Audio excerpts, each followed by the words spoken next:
You are watching a penalty kick. The stadium is silent. The striker stares at the goalkeeper. It looks like nothing. It is not. That stare is a weapon. It has been rehearsed, designed to change what happens in the next 4 seconds inside another brain. Here is the real answer. Footballers are not just playing a physical game. They are running a second game, invisible and far older than football itself. Your brain evolved to read faces and postures long before it evolved to read a scoreboard. Elite players learned how to hijack that ancient wiring, mostly without realizing it. Start with the long stare before a penalty. Sports psychologist Gear Yorday has spent years studying shootouts, and his research found something strange. Players who wait longer before their run-up and who look directly at the goalkeeper score more often. Why would slowing down help? Because a stare forces a decision. The goalkeeper's brain wants information before the shot arrives, so it searches the striker's eyes and hips for a clue. A steady stare gives it nothing.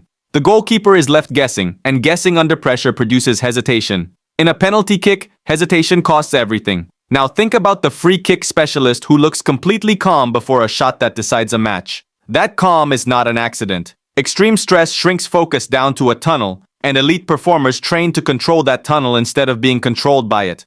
A calm face sends a signal outward, to teammates, to opponents, to 80,000 people in the stands. It says, I have already imagined this moment. Research on the facial feedback hypothesis suggests faking composure can even lower a person's own physical stress response. The performer is not just deceiving the crowd. He may be partly deceiving his own nervous system. What about the player who misses an open goal, shrugs and struts back to the halfway line like nothing happened? That is not arrogance for its own sake. It is damage control. Humans instinctively scan each other for confidence because confidence used to predict survival. A performer who visibly crumbles after one mistake shows opponents exactly where the pressure point is. So elite athletes are coached in what psychologists call impression management.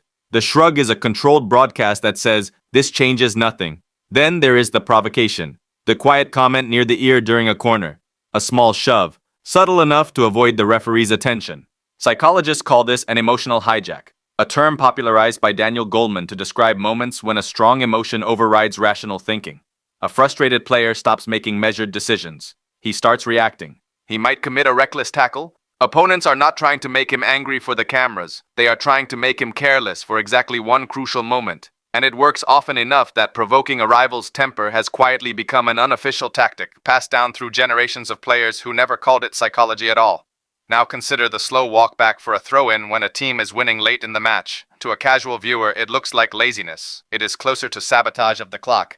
A team that is losing needs urgency and fast decisions. A team that is winning can quietly strangle that tempo, one extra second at a time, until the losing team is forced into stretches of enforced patience. Resisting the urge to rush uses up limited mental resources.